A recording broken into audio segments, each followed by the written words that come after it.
مہینہ رمضان ہے، پھر سب سے اونچا عشرہ آخری ہے، اور سب سے اونچا دن جمعہ ہے، اور سب سے اونچی رات کون سی ہے؟ شب قدر ہے۔ حضرت عائشہ رضی اللہ عنہا نے پوچھا اللہ کے رسول شب قدر میں کون سی دعا مانگے؟ شب قدر میں کون سی دعا مانگے؟ تو آپ صلی اللہ علیہ وسلم نے کوئی لمبا چوڑا وظیفہ نہیں گنوایا، مختصر سا جواب دیا کہ شب قدر میں یہ مانگو، اللہم انک عفو تحب العفو فاعف عنا، اے اللہ تو معاف کرنے والا ہے اور معافی کو پسند فرماتا ہے، تو ہمیں کیا کر دے؟ معاف کر دے، معافی مانگو۔ شب قدر کا وظیفہ کیا ہے؟ معافی۔ یہ نہیں کہ بڑے روزے رکھیں، بڑی تراویح پڑھی ہے، بڑے صدقے کیے ہیں، بڑے ان کو قبول فرما، نہیں، اللہ تو کیا ہے؟ معاف کرنے والا ہے اور معافی کو پسند فرماتا ہے، اور ہمارے اندر غلطیاں، کمیاں، کوتاہیاں بھری پڑی ہیں، تو ہمیں کیا کر دے؟ ہماری تو نمازیں بھی ایسی ہیں اس پر استغفار کرنا پڑتا ہے، ہمارے تو روزے بھی ایسے ہیں کہ اس پر ہیں۔ تو بھائیو استغفار، معافی مانگنا، یہ ہے سب سے بڑا وظیفہ۔ اب ایک بڑے پتے کی بات بتانے لگا ہوں، بہت اہم بات کرنے لگا ہوں، سمجھیں۔ معافی مانگنے میں دو چیزیں بھائی، ایک استغفار، ایک توبہ۔ سمجھنے کی بات ہے، استغفار اور توبہ۔ آج لوگ استغفار کرتے ہیں، توبہ نہیں کرتے۔ کیا مطلب؟ استغفار کا مطلب ہے گزشتہ گناہوں پر معافی مانگنا، اور توبہ کا مطلب ہے آئندہ گناہوں سے بچنے کا عزم کرنا۔ آج لوگ استغفار کرتے ہیں، جو گناہ ہو چکے معافیاں مانگتے ہیں، اور آئندہ گناہوں سے بچنے کا عزم بولو بھائی نہیں کرتے۔ حج پہ جاتے ہیں، استغفار کرتے ہیں، توبہ نہیں کرتے۔ عمرہ کرتے ہیں، استغفار کرتے ہیں، توبہ نہیں کرتے۔ رمضان آتا ہے، استغفار کرتے ہیں، توبہ نہیں کرتے۔ جو غلطیاں ہو گئی اللہ معاف کر دے، اللہ معاف کر دے، بڑی غلطیاں، بڑی کمیاں، بڑی کوتاہیاں، بڑے گناہ ہوئے، معافی مانگ رہے ہوتے ہیں، بڑی اچھی بات ہے۔ عزم کرنا کہ آئندہ گناہ نہیں کرنا، پھر بھی ہو جائے وہ علیحدہ بات ہے، عزم تو ہو، عزم تو ہو۔ اس لیے بھائیو، جو آج تک ہم سے غلطیاں ہوئی ہیں نا، اس پر اللہ سے معافی مانگے کہ اللہ ہمارے گناہوں کو معاف فرما دے، ہماری کمیاں کوتاہیاں معاف کر دے۔ آئندہ کے لیے عزم کریں کہ آئندہ گناہوں سے کیا کرنا ہے اپنے آپ کو، بولو بھائی۔ دیکھو ایک رمضان کا چاند نظر آتا ہے، مسجد بھر جاتی ہے۔ عید کا چاند نظر آتا ہے، مسجد، ایک چاند پر مسجد میں آتے ہیں، دوسرے چاند سے مسجد سے ہے نا بہت سارے۔ یہ بہت سارے کون سے نمازی ہیں؟ رمضانی نمازی۔ کون سے نمازی؟ رمضان میں نظر آتے ہیں۔ تو نیت کرو بھی 5 نمازیں پڑھنی انشاءاللہ۔ کب تک؟ ہیں؟ ہاں 5 نمازیں۔ اور کہاں پڑھنی بھائی؟ یہ ہے توبہ کہ آئندہ نماز نہیں چھوڑوں گا، آئندہ نماز۔ اللہ نے مال دیا، زکوٰۃ دو۔ ایک بہت بڑا طبقہ زکوٰۃ نہیں دے رہا ہے۔ جس پر حج فرض ہے حج کرو، صاف حدیث میں آتا ہے جس پر حج فرض ہے اور نہیں کرتا، اللہ کے نبی نے فرمایا مجھے کوئی پرواہ نہیں، یا یہودی ہو کے مرے یا عیسائی ہو کے مرے۔ یہ بہت سے کہتے ہیں ابھی تو پلاٹ بنانے، ابھی تو فیکٹری لگانی ہے، ابھی تو بچیوں کی شادیاں کرنی ہیں۔ جو پیسہ حج پہ لگانا تھا ادھر لگا دیا۔ حضرت عمر رضی اللہ عنہ فرماتے ہیں جس پر حج فرض تھا اور حج نہیں کیا اور مر گیا تو قسم کھا کے کہہ دو یہ یہودی مرا ہے یا عیسائی مرا ہے۔ توبہ کریں، اپنی زندگی کو ٹھیک کریں۔ جس چیز کے جھگڑے چل رہے ہیں سب نیت کرو جھگڑا ختم کرنا ہے انشاءاللہ۔ اور جھگڑے پتہ کس سے چل رہے ہیں؟ دشمنوں سے، ہاں اپنوں سے، بیوی سے، بچوں سے، بھائیوں سے، بہنوں سے۔ نمازیں بھی پڑھی جا رہے ہیں، روزے بھی رکھی جا رہے ہیں، اور لڑائیاں بھی کری ہی جا رہے ہیں۔ یہ بہت سے مسجد کے 2 نمازی ہوتے ہیں لڑے ہوئے، ایک اس کونے میں نماز پڑھتا ہے، ایک اس کونے میں۔ ہاں بہت سے گھر میں رہتے ہیں، بات نہیں کرتے۔ تو جس چیز کا جھگڑا چل رہا ہے بھائی سب نیت کرو جھگڑا ختم کرنا ہے انشاءاللہ. کب کرنا ہے؟ ایک بندہ کہنا عید تو بات کریں گے اور عید پہ کرو. جن چیز کا جھگڑا بہنوں سے بھائیوں سے جھگڑا ختم کر دو. یہ بہت سے بیوی سے لڑے ہوئے. ہاں ایک بندہ دوسروں کو عیدی دینے جا رہے ہیں اور گھر میں لڑے ہوئے ہیں. لوگوں کو عید مبارک پیش کر رہے ہیں. جھگڑے ختم کرو میرے بھائی. جس کے بارے میں آپ کو پتا ہے کہ یہ جھگڑا ہوا ہے, اس کا جھگڑا ہوا ہے, آپ بیچ میں پڑھو, صلح کرواؤ. اور دیکھو حدیث میں آتا ہے صلح کروانے کے لیے جھوٹ بولنا بھی جائز. صلح کروانے کے لیے باتیں, یار وہ تو کہہ رہا تھا میں تو ملنا چاہتا ہوں, حالانکہ اس نے تو کوئی نہیں کہا. یار وہ تو تمہارے بارے میں بڑی اچھی رائے رکھتا ہے. دونوں کو قریب کرنا ہے, مانوس کرنا ہے. تو جھگڑے ختم کریں میرے بھائیو. اللہ کے نبی باہر نکلے بتانے کے لیے شب قدر کون سی رات ہے. دو مسلمانوں کا جھگڑا ہو رہا تھا, اس جھگڑے کی وجہ سے شب قدر کی تعین اٹھا لی گئی. اور جس گھر میں روز جھگڑے ہوتے ہوں وہ گھر کتنی خیروں سے محروم ہوتا ہے,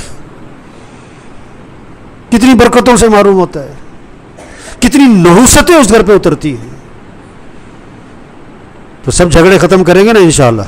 جھگڑا ختم کرنے کا فارمولہ پتہ کیا ہے؟ وکیل, جج, پولیس, عدالت, کچہریاں, پنچایت نا. جھگڑے کیسے ختم ہوں گے؟ آپ سے غلطی ہوئی ہے جا کے معافی مانگ لو, اس نے غلطی کی ہے اس کو معاف کر دو, جھگڑا ختم. جھگڑا آپ سے غلطی تو کیا کرو, اور اس نے غلطی کی تو کیا کرو, معاف کرو. کریں گے نا انشاءاللہ جی. کب کریں گے؟ قریب ہے کوئی جس سے جھگڑا ہے, گھر چلے جاؤ, السلام علیکم, کی گل ہے, تیری مہربانی ہے یار, رمضان کا مہینہ ہے, عید آ رہی, بس نہیں تو کہتا یار تیری مہربانی ہے, پاؤں پکڑ لو اس کو. اگر کوئی دور ہے جس سے آپ کا جھگڑا ہے, فون کرو باہر جا کے, بہن سے بھائی سے باہر جا کے فون کرو. وہ فون پہ غصے ہوگا, یار تیری مہربانی ہے. حدیث میں آتا ہے تم لوگوں کو معاف کرو اللہ تمہیں معاف کر دے گا. تم لوگوں کے ساتھ درگزر کرو اللہ تمہارے ساتھ درگزر کرے گا. بنی اسرائیل کا ایک آدمی اللہ کے دربار میں پیش ہوا, گناہوں کا رجسٹر فل, نیکیوں کا رجسٹر خالی. ایک نیکی ہے بس, کیا کہ لوگوں سے درگزر بہت کرتا تھا. اللہ نے فرمایا یہ ہمارے بندوں سے درگزر کرتا تھا, ہم اس سے درگزر کرتے ہیں. جاؤ جھگڑے ختم کریں, کمائیوں کو پاکیزہ بنائیں. جنہوں نے بہنوں کو حق نہیں دیا, نیت کرو کہ بہنوں کو حق دینا ہے. نیت تو کرو. 100 میں سے اگر پوچھا جائے نا, 100 میں سے کتنے بندوں نے حق دیا ہوگا؟ مشکل سے 10 ملیں گے, 90 نہیں دیتے. اچھا پتہ کیا کہتے ہیں, انہیں معاف کر دیا تھا کہتے ہیں نا. میں ان سے کہتا ہوں اچھا اس کا حق جو بنتا ہے اس کے ہاتھ میں پکڑا دو اور اگلے دن جا کر کہو بہنا واپس کر دو, لا کے دکھا. پھر وہ کیا کہے گی, وہ تو بچے لے گئے. اچھا یہ بہت سے پتہ کیا کہتے ہیں, ہم نے جہیز دے دیا تھا. جہیز بھی شریعت کا مسئلہ کیا ہے یہ دیکھو, شریعت کیا کہتی ہے. ایک آدمی سے پوچھا تم نے فجر کی نماز کیوں نہیں پڑھی آج؟ کہتا میں نے رات تہجد بہت پڑھ لی تھی آج. اپنی مرضی کا دین ہے. تو سب نیت کرو بہنوں کو حق دینا ہے. عجیب بات بتاؤں, بہنوں کے گھر کھانا کھانے کو عیب سمجھتے ہیں اور بہنوں کو وراثت میں حصہ دینے کو مصیبت سمجھتے ہیں. 500 روپے کا کھانا نہیں کھاتے اور 50 لاکھ روپے دبائے میں. یہ حرام کھا رہے ہیں. جنہوں نے بہنوں کو حق نہیں دیا یہ کیا کھا رہے ہیں؟ ان کی دعائیں قبول, ان کی عبادت قبول, ان کے گھروں میں برکتیں.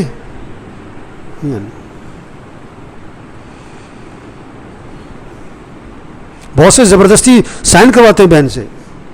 لکھو,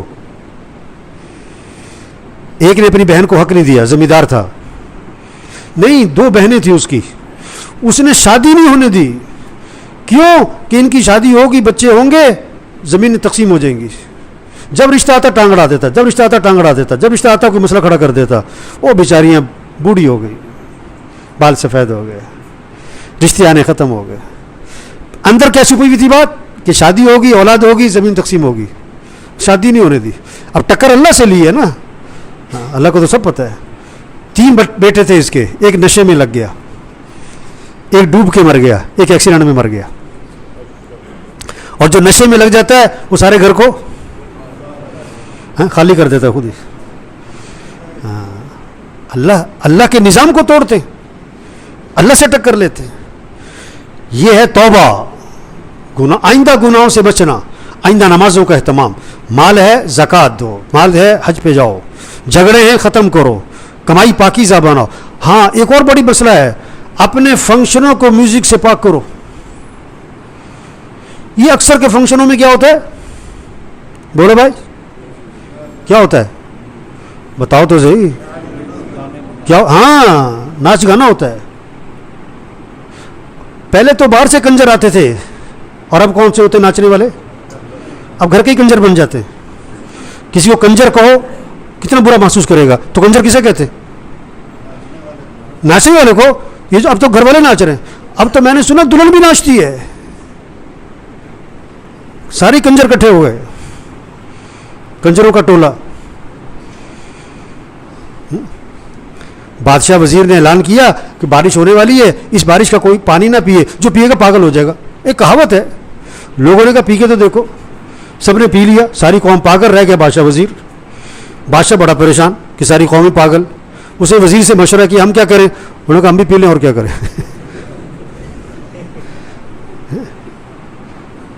جو غلط ہے غلط ہے, جو صحیح ہے صحیح ہے. دن دن ہے, رات رات ہے. ساری دنیا دن کو رات کہے, رات کو دن کہنے سے کیا ہوتا ہے. توبہ بتا رہا ہوں, توبہ کیا ہے. فنکشنوں کو میوزک سے پاک کرو. اپنی بچیوں کو حیا سکھائیں, حیا والا لباس پہنائیں.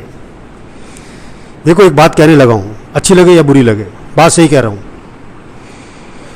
حیا ایمان کا شعبہ ہے. ہمارا اللہ ہمیں حیا سکھاتا ہے, ہمارا نبی ہمیں حیا سکھاتے, ہمارا قرآن ہمیں حیا سکھاتا ہے, ہمارا دین ہمیں حیا سکھاتا ہے. ہمارا دین حیا والا دین ہے.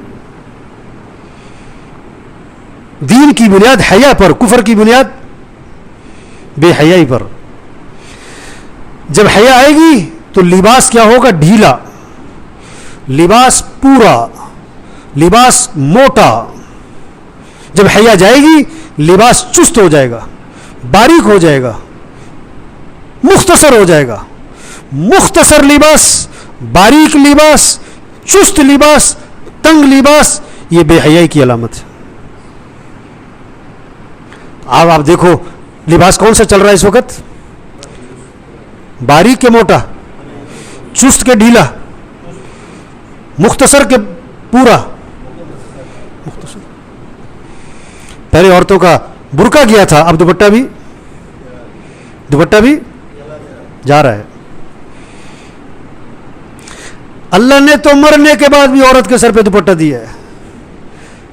عورت کے کفن میں بھی کیا رکھا ہے, دوپٹہ رکھا ہے.